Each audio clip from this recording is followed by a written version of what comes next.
Hi friends, ఈరోజైతే cat piece పడింది friends. Feeder గాలన్కి 5 కేజీలు ఉంటుంది ఫ్రెండ్స్. దీన్ని రిలీజ్ చేసేస్తున్నాం. ఇదైతే మనం తినం కదా. ఓకే ఫ్రెండ్స్, దీన్ని రిలీజ్ చేసేద్దాం.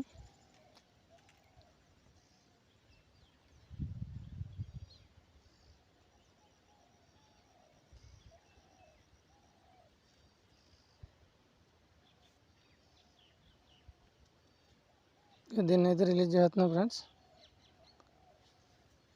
చూద్దాం ఫ్రెండ్స్ ఇంకేం పడతాయో. ఓకే ఫ్రెండ్స్, మన వీడియోలు మీకు నచ్చినట్లయితే లైక్ చేయండి, షేర్ చేయండి, సబ్స్క్రైబ్ చేసుకోండి. Thank you friends.